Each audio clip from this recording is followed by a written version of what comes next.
Today, Liz and I sit down with Amanda Ford for a fun and eye-opening conversation about personalities. Amanda walks us through the free Enneagram personality test and shares insights that help us better understand our own patterns and motivations. We also explore mindfulness and personal values and how tuning into these pieces can strengthen couple relationships. It's all about building great self-awareness, patience, and compassion for ourselves and our partners, and using personality insights to connect in deeper, more meaningful ways. Amanda Ford is a therapist, educator, and yoga teacher dedicated to helping individuals and couples build resilience, strengthen connection, and navigate life's meaningful transitions. She earned her bachelor's degree in social work from Brigham Young University and her MSW from the University of Utah. Clinically, Amanda specializes in working with couples and families on conflict, communication, blended family dynamics, faith transitions, and grief. She is especially passionate about equipping couples with practical tools for repair, empathy, and mindful connection.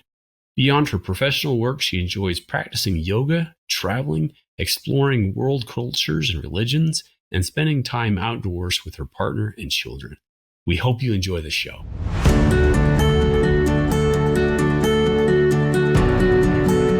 Welcome to Stronger Marriage Connection. We're so happy to have you here. As a matter of fact, we wouldn't be here without you. I'm psychologist Dr. Liz Hale, along with the esteemed professor, Dr. Dave Schramm.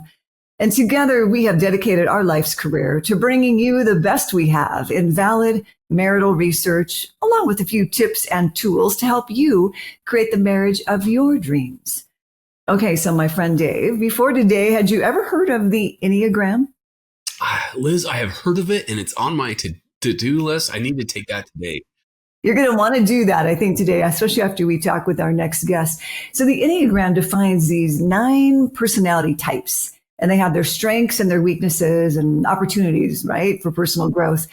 And so many of my colleagues have been bringing up the Enneagram, and they're using it with couples. So naturally, I took the Enneagram myself, because I want to better understand it. Anything that will help couples, I'm all about. Amanda Ford is our licensed social worker at Utah State University, and she instructs there. Welcome to Stronger Marriage Connection, Amanda.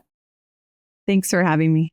It's great to be here. You have inspired me to take the Enneagram. I did it, and I wanted to learn how to do it with couples. So what is a brief explanation of it, please? And how can knowing our number 1 to 9 help us better understand and connect with each other?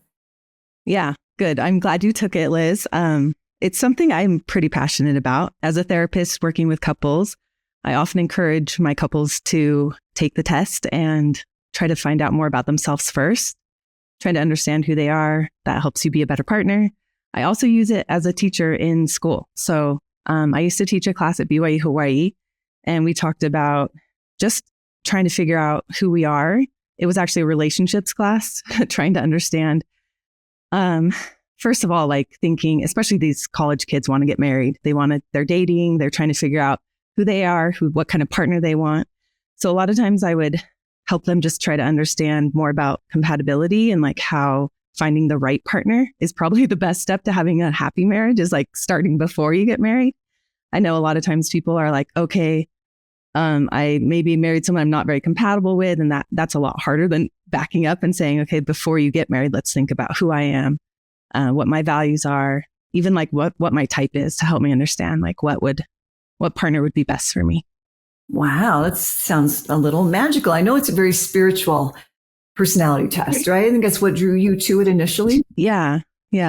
So one thing at BYU Hawaii, the students are mostly LDS. And so being able to talk about God and their relationship with God, their spirituality. So Richard Rohr is somebody that I also really admire. And I think that's probably where I learned the most from watching his videos and trying to understand just how he explains it from a spiritual perspective. I really love Naked Now. It's a book that he kind of dives into like figuring who you are. And I think for me, the Enneagram was something that helped me really understand myself when I was going through a divorce and like trying to figure out like what happened. Like, it's hard to go through a divorce. The Enneagram also uses mindfulness and understanding like how do we kind of slow down and like tune into what our body's telling us and trying to trust like that deeper inner wisdom that we have. And I think that's what drew me to it as well. And then being able to just really relate to connecting this idea of like, okay, who am I? Why is my marriage not working? Is it just like compatibility? Is it, where's the mistakes? Where's like, what did I miss? I think that was really helpful for me. And then I think finding a partner that I felt more compatible with, not that we're the same. I think that's something I think really important to remember is like compatibility doesn't mean sameness. It just means understanding and looking at values and looking at like who we are as people. Do we connect to each other? Can we respect each other? So I think that was really helpful for me as far as like understanding my type and going through a big transformation of like, and transition both, right? Like transitioning into like out of a marriage and then getting remarried and like finding myself before I did that was really helpful. I would guess so. And then relocating, right? BYU Hawaii. Yeah. Now you're at Utah State. Yeah. So lots Dave, of changes. Doesn't this sound interesting? Doesn't it make you want to take the Enneagram? It does. I know. I'm going to have you two just keep talking. I'm going to go take it real quick. No, just kidding. I'm going to take it right after this because, this is, I have to ask Amanda with personality. This is kind of a broad question that I just thought, do personalities change, or is it kind of like who without like, a brain, injury or something, but basically that's the question. Do personalities change on this over time or experience? That's a really good question. Let me start with maybe backing up a little bit, because I think maybe for people who don't know about the Enneagram, it might be a little easier to understand it with like maybe 5 love languages. Like that's something that I think probably your listeners have talked about before with Gary Chapman's ideas of like, how do I express love? How do I receive love? And then maybe also thinking about the Myers-Briggs test. I don't know if you're familiar with that. A lot of times at school, they use that to help students find their career path or like where their strengths are. And from my understanding, your personality is like the essence of who you are, especially with the Enneagram, and it doesn't change over time. But I think like you might answer differently depending on like who you're thinking of. Like if I'm thinking of a relationship with my mom or my sister or my partner, like my answers might shift. So the advice I've always been given when taking these tests is thinking about like, how am I overall? Like maybe not specifically with a relationship, but most often, how would I respond?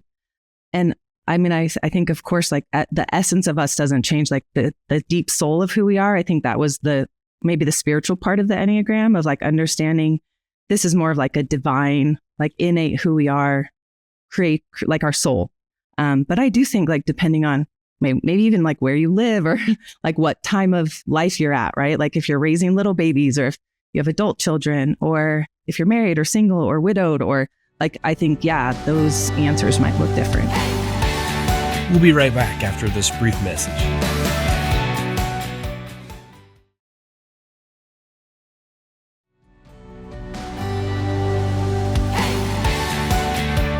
And we're back. Well, let's dive right in.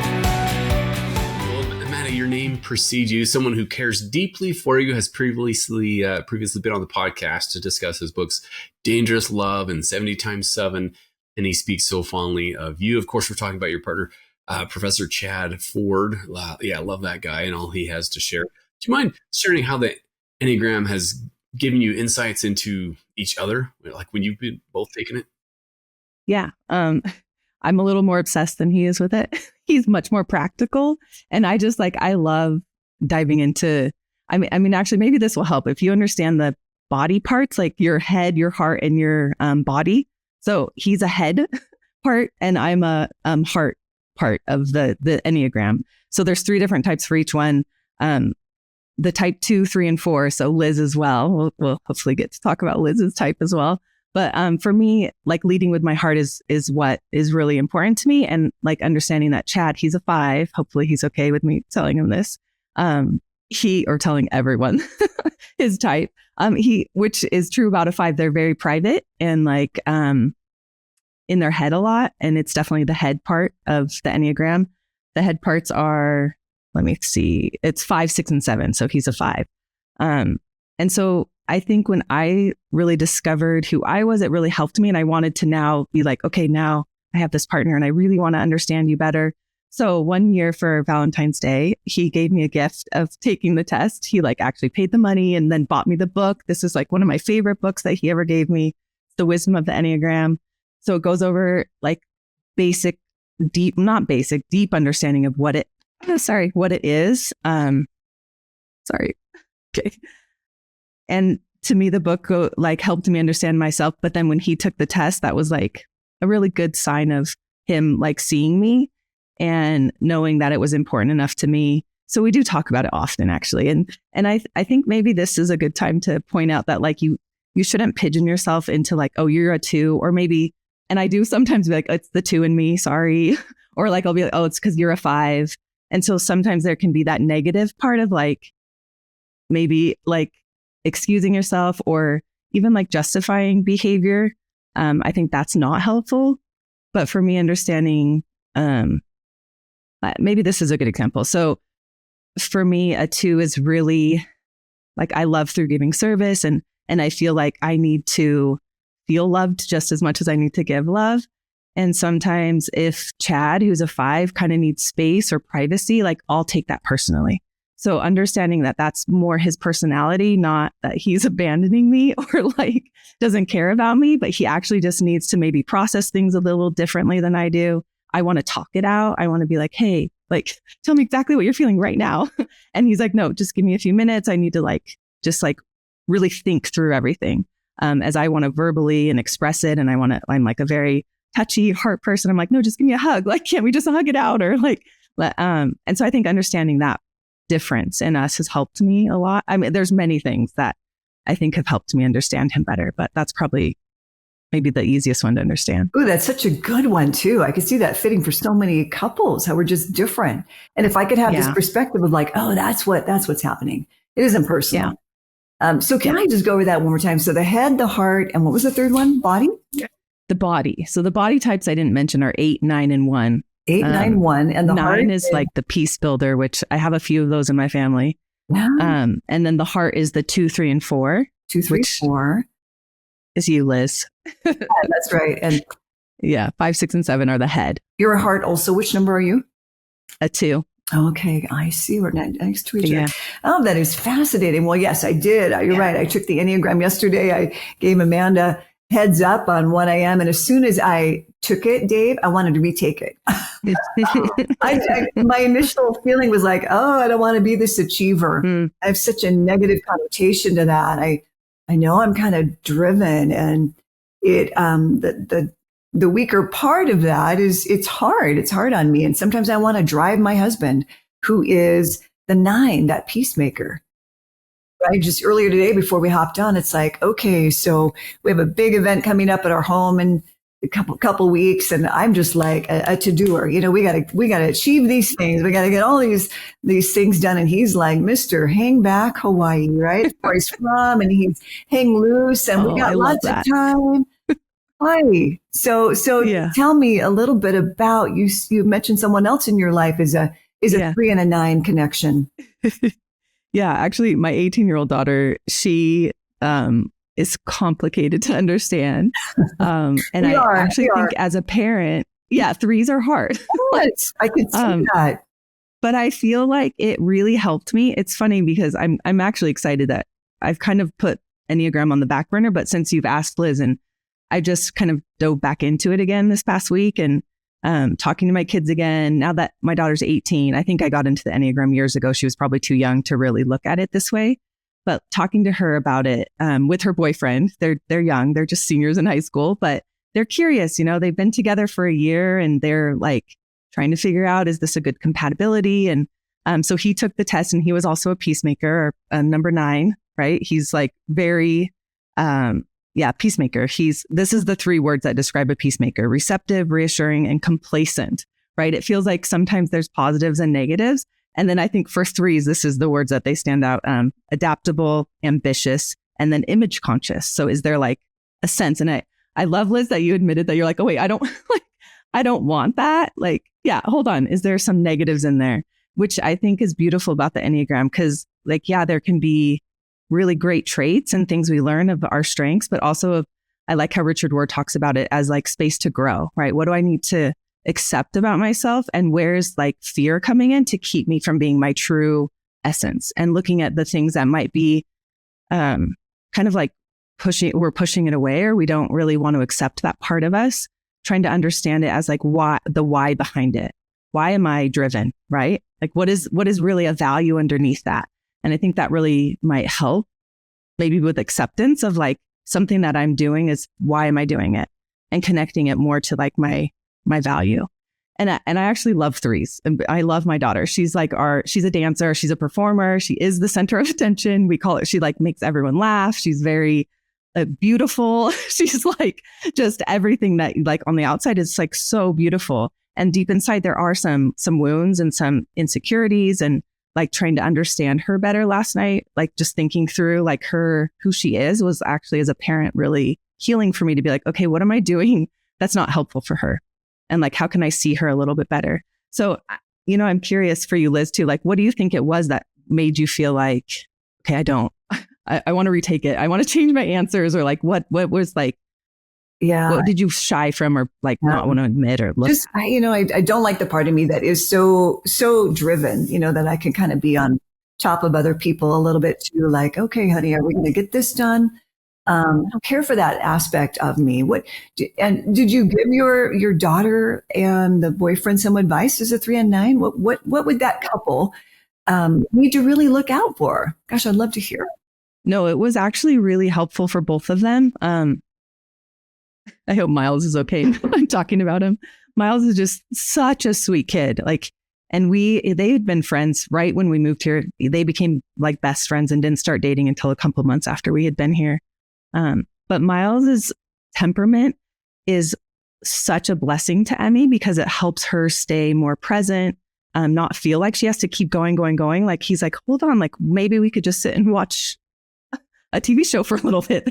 They started watching Gilmore Girls and just like slowing down a little bit. And then the other thing that I noticed is like he's very supportive of her ambition. So like if she has a goal, she's very driven. Like he supports her in that and sees the value in like, it's not just that you're busy, but then that there's this like balance that we have to hold of like, okay, yes, I am driven. And yes, I want to like sit down. It doesn't mean I'm lazy. It actually means I like value peace and quiet, and stillness is really important to me. And so for my daughter, Emmy, to look at like that aspect of like, oh, okay, it's not laziness actually at all. It like helps him rejuvenate by being still sometimes and just like slowing down or not being around so many people, and Emmy's very social. So I don't know if that kind of helps Liz thinking about like with your partner, I bet, especially being from Hawaii, that like aloha, like chill, just slow pace of life, right? Hang loose. Yep. The hang loose. And it has really been good for me in many aspects. But sometimes I do feel like I think we're wasting time. So I find that a real, fine balance between the two. Oh, that's just so fascinating, Amanda. I really appreciate you being the kind of the final helper, if you will, or the colleague who has said, okay, I'm going to jump into this. Good. I'm glad it's helped. And I think, it doesn't like stop with just finding out about it. I actually think like the more you understand who you are and, do some more research on like, okay, what does that look like? And what do I need to help me maybe slow down and understand my partner better and be really curious about like, what is it that he really values? I also really love Brené Brown. I know we didn't mention this earlier, but I think understanding her, she has an activity that she asks people to do on her webpage, and it's about values. And so she has a list of values and she says, look at those values and pick your top 2 right now, like in your life right now, what feels really important to you. And as a social worker, it's funny, I do this every year, and my social work values often align with my core values of the list. So like dignity and self-worth, or education and like competency, like being able to keep learning. And so looking at, you would like pick your top 2 values. And then these 2 questions she has you ask yourself. And I think they're kind of hard questions to ask, but I think they're really important to ask yourself, okay, what's the evidence that shows, or how am I living into this value?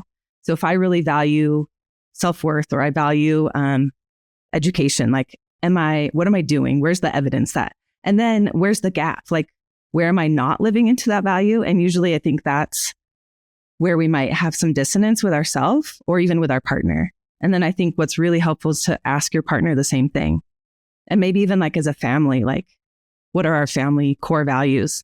And then as a family, like what are we doing to live into those values? And I think that really helps me like be true to myself and connecting to like these personality types are important, but it's really like who you are at your essence and like what do you care about and am I showing up the way I want to show up? And then where are my gaps or mistakes or things that I want to do differently? Oh, this is all so exciting. Yep, Dave. If our listeners are not convinced yet, my friends, go take this. We're putting the link in our show notes. Yeah. So don't take it right now. Wait, finish the episode and then go take it. We have a lot more great things to discuss. In fact, you've convinced us that this is a wonderful gift for our relationships, not just as an individual, but you talk about understanding. Because I guess you can use any knowledge, really, Amanda, for good or ill. I have this new knowledge now. I can whack them over the head and say, hey, this is the reason you're like this or that, or real compassion and understanding for them. I think among the other talents, Amanda, that we got a little sneak peek into you practice, you teach and love yoga. Is this, where you learned mindfulness? I know mindfulness, yoga, put those together. Tell us a little bit about yoga and mindfulness. Yeah. Right now, one of my favorite jobs I have is, I have lots of little side things, but I get to teach yoga to teenagers that are in residential treatment centers. And those girls are probably at the lowest point in their life. And when I first started, I really don't think they liked yoga. They were like, no, I don't want to move. I don't want to sit still. I don't want to do anything. Like they're really at a tough spot. And that's usually why they're at those residential treatment centers are sometimes the last hope for parents of like, they don't know what to do. And so I've been really blessed to work with some of these young girls. And I come in for an hour and a half twice a week to teach a little yoga mindfulness session. And what I've seen, the transformation of like helping them find the value in stillness and just like being present. And man, I really do feel like after a couple months of working with them, this has become one of their favorite things that they like look forward to because they recognize the value of listening to your body, like slowing down. Yoga really provides the asanas or the movements help your body learn to sit still. So it's the connection of both, which is, I think, really powerful, is like when you can do the yoga with the intention to learn to like just listen to your body. Like right now I can hear my heart beating, right? Because I'm nervous. I don't like talking on these things. So I can like slow down and say, okay, what is my body telling me? It's like, oh, okay. And if I can just slow down and even now just like take a deep breath and like feel my heart center and say, okay, what's my body telling me? And with these girls that have been traumatized or been through a lot of pain, for them to just listen, it's scary at first. And for me too, when I was going through my divorce, I was really scared. I didn't know if what I was doing was good, or I was scared about my kids or the outcome. And as I learned yoga, and I guess that will answer your question, that's when I started it, was like when I was going through a divorce, I just like needed something. And I remember going to one of my first classes and just bawling. And I was like, this is really weird. Like, this is so awkward. I thought it was more of like an exercise. I'm like, no, this is not exercise. This is like deep connection to self and like deep discovery of like who you are. And so having that space, I had a beautiful teacher in North Shore, just like so kind and compassionate, and just said, it's okay, Amanda. Like, that's what this is for. Like the safest space. This space is safe for you to really be here and just feel whatever it is that's coming up for you. So for me, I think that was what motivated me to keep going. And then eventually I trained on the Big Island in Hawaii at an ashram where I stayed for 3 weeks and just dove into mindfulness and yoga and got my certificate that way.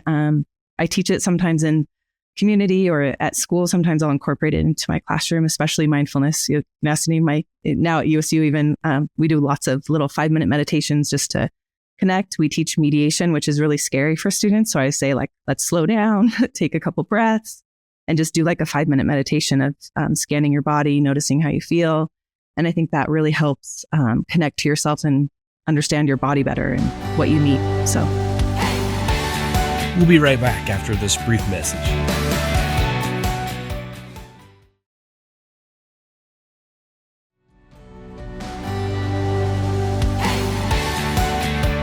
And we're back. Well, let's dive right in. My wife does, well, she gets up in the morning, like 5 days a week and different exercise, but Thursday is always yoga. And she always comes home and she's just like, that's so helpful. They have themes, or, kind of walk, think about this or that, or forgiveness or relationships. So, and I get mindfulness is often thought of as a kind of an individual and a grounding me. But how can it affect relationships? Does that make sense? Maybe not doing yoga together, mindfulness together, but just one person, you're just that mindset. Does that make sense? How Yeah, can that's that spill a over into great how you question. think about your partner? Yeah, I love that, Dave. I think trying to first use mindfulness to understand yourself. I think just like I said with the Enneagram, like the more you understand yourself, the better you'll understand your partner. Chad uses in Dangerous Love, he talks about turning first and like really understanding how to see somebody else, not expecting that they're going to see you. But I think a lot of times in relationships, we want them to see us so bad. But if we can slow down and actually say, I'm going to slow down to see myself first and use mindfulness to be like, okay, what is it that's going on inside? And not expect me to like have them read me or understand me.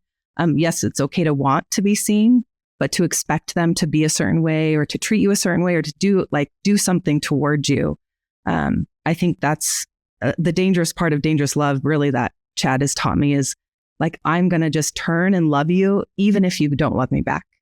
Like, that's hard. And especially in a marriage, right? To just say, I see my partner, I see them, I love them so much that I'm going to stay open, like keep my arms. He calls it the risk of embrace, like opening your arms to accept that, I can be here and I can really stand. But to do that, to me, you have to be mindful and present. So I love the connection of mindfulness. Sometimes I mean, the word got so popular and I don't really love the word because it like is up here. But if we can just be more of like embodied presence of like, I'm aware of my body, I'm more awareness maybe is like a better way to explain mindfulness. I don't know. Yeah, I love it. I love the word attunement. Just almost being attuned to others, their emotions, their expressions and things. And it's kind of that outward mindset, right? Of kind of noticing, being awareness, the understanding, but man, being attuned to what's going on in yourself and in others. Super powerful. Love it. Thanks. It does. It always starts with home base, doesn't it? Mm. It's always about my own health first and awareness. I like this. When we as couples get stuck and we feel disconnected, Amanda, where do you suggest that we start? Might there be any small, let's say, mindful shifts that can bring back the warmth and the love and the openness?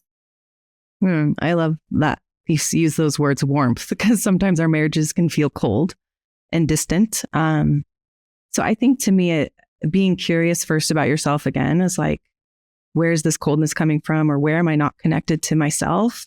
And then how can I like start to open up towards my partner? I think curiosity is always my big, like, if we're curious, right? Like, why are they doing the things they do? If there's something that's bugging me, what is the deeper underneath it, right? It's not just that they're being rude or that they don't like me. There's something deeper, right, than the behavior, and trying to understand, like, how can I use mindfulness and just being aware of and present, right? Just slow down, be curious, ask questions. I think the more we really dive into like, okay, if I really love this person, I'm in a committed relationship with them, I need to understand them. I know Gottman, you guys talk about Gottman a lot, but he uses those love maps. And I think that's something that's really important to keep coming back to, like what's changed in my person, right? Not and then in us or in our family dynamics, like what stage are we at now? And I think those love maps, asking questions about our partner and being curious of like, what's hard for you right now? What are you excited about right now? The more we kind of dive into their world and understanding them, I think being present with just what's coming up for both of us.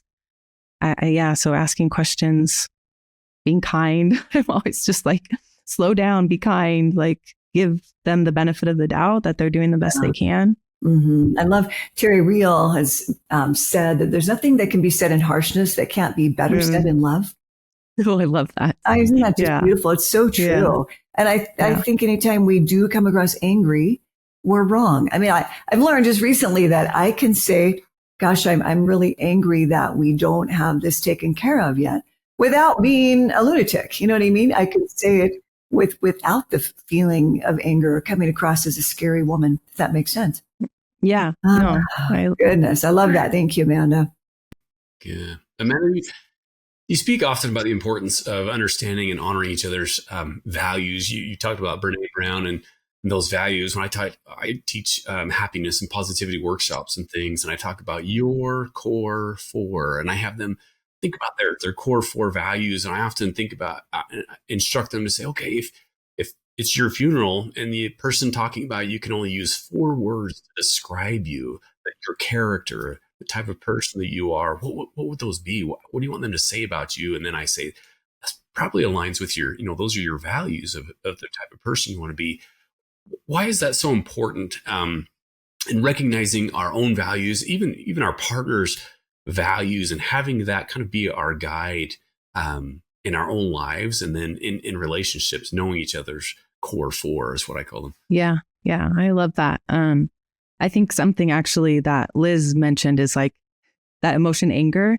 Like I actually think if Liz, you were to say like, what is the value behind, like if you're angry about something, like, I don't know if you're familiar with nonviolent communication, but they have a pattern of like communicating a request, and it connects to a value or a need. And so I think if we understand those, we're going to be able to better say like, hey, I'm angry because this didn't get done in time. And I really value cooperation, or I really value, what's another word to being on time?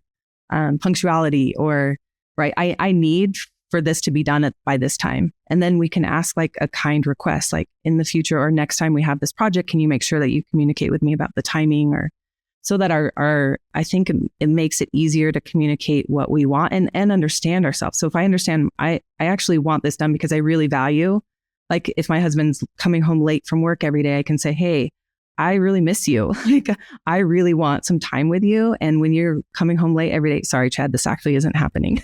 We do spend a lot of quality time together. And he comes home often early so that we can go to the movies, but I could ask that like, hey, this week, can you pick a day that you can come home early? Because I really value our quality time together. Our connection is really important to me. And understanding that value is what's driving the need, right?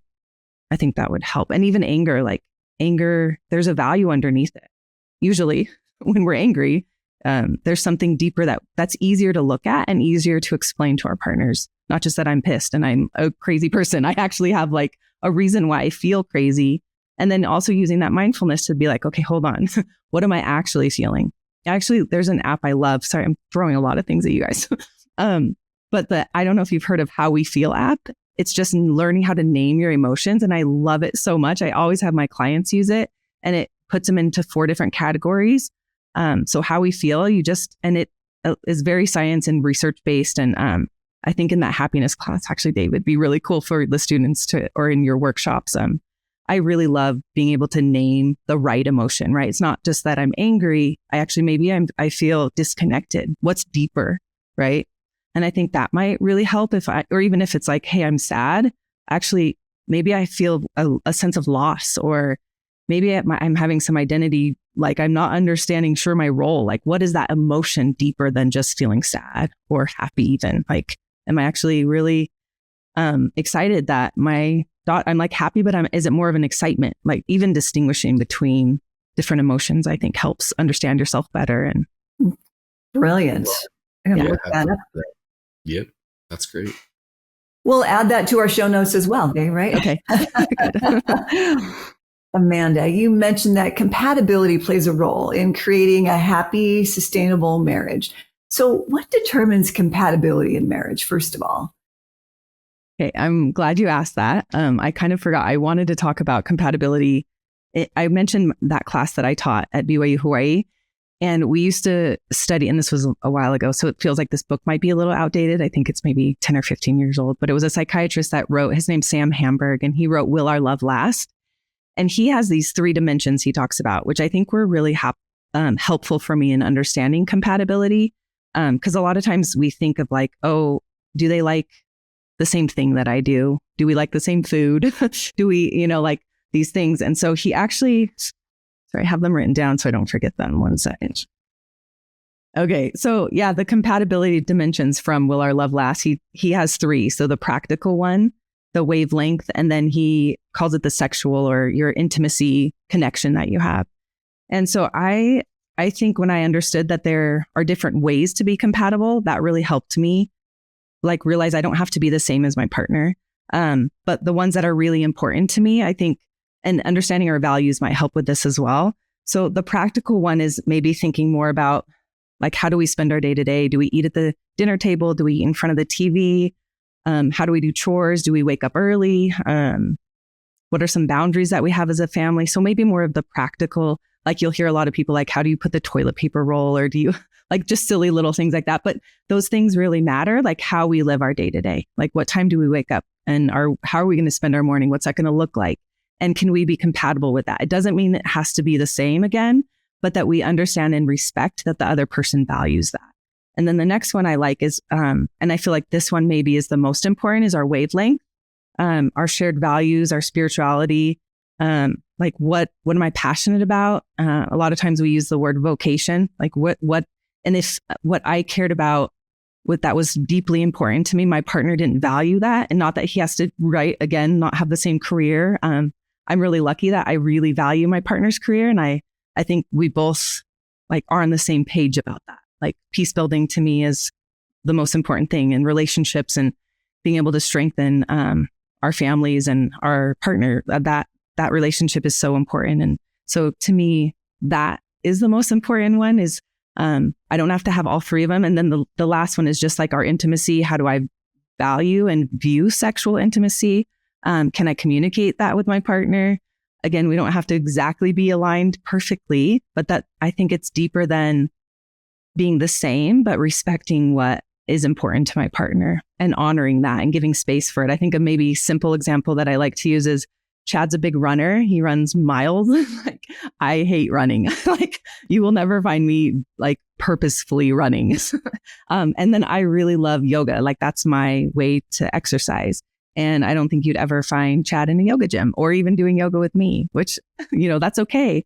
And I think if we looked at the value beneath why we do the things we do, like we both value our health, our mindfulness, like to him, mindfulness and meditation is by running. And to me, it's by sitting still. And so understanding that there's a deep respect underneath those really helps. So yeah, I think our core compatibility, those three are really helpful for me. We'll be right back after this brief message.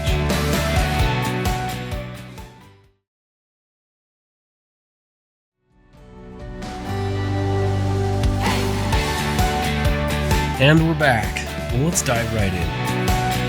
I love this part of our discussion. And you don't have to become a runner, and Chad doesn't have to become a yoga person, right? Yeah. I mean, that is the key right there. I think that's probably where some of us get tripped up.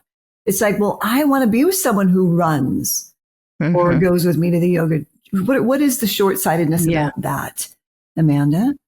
I think it comes back to acceptance, like accepting our partner for who they are and really loving them for who they are, not wanting to change them, right? I think that was one of my favorite things about when I first met Chad and like started dating him. And when we decided to get married, I felt like he sees me and accepts me and loves me exactly how I am. Like I'm like, this is here's like some of my weaknesses of I'm often late and I'm not very punctual. And I have a hard time with remembering things. I forget things all the time.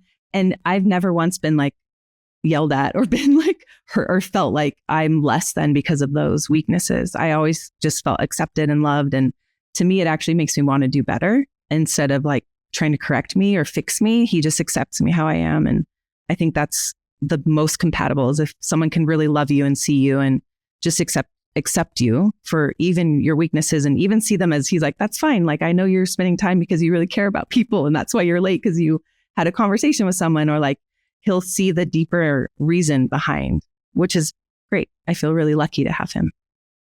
As is. That's really beautiful. Thank you. Yeah, that really is. Yeah. Thanks, Amanda. Mm-hmm. Just to help that understanding that compatibility is not sameness. Exactly. So yeah, that insight's very powerful. Well, Amanda, we could talk hours and hours and hours. You have so much wisdom and wonderful tips and resources.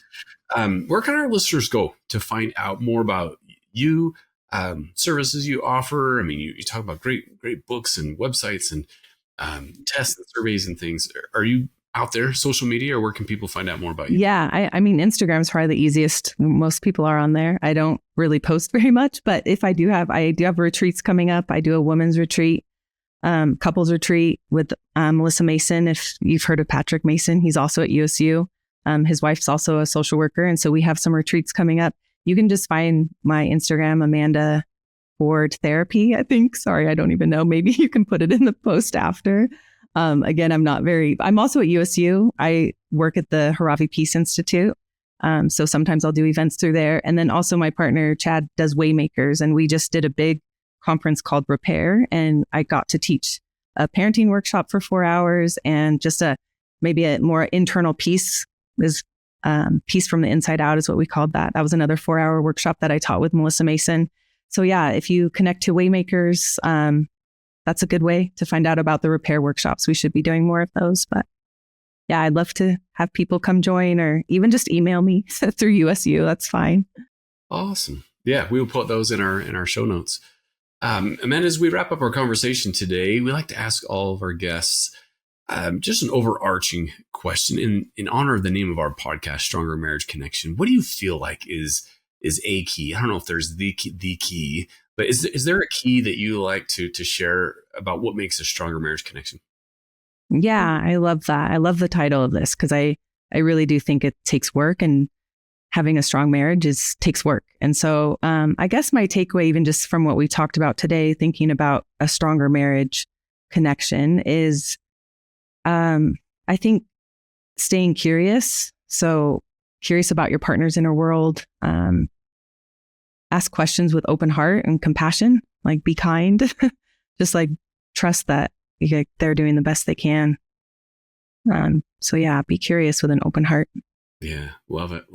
Liz, do you have a takeaway of the day for our discussion with Amanda? I'm not even quite sure where to start. I can see, Amanda, how you and Chad resonated with each other. Is that resonated? Yeah. What word yeah. Yeah. How you and Chad came together, I can really see that. You're both so talented and open-hearted, open-minded, and have so much to give. And I'm so happy that you join each other sometimes on your beautiful grand adventures, such as Waymaker. It's just thrilling.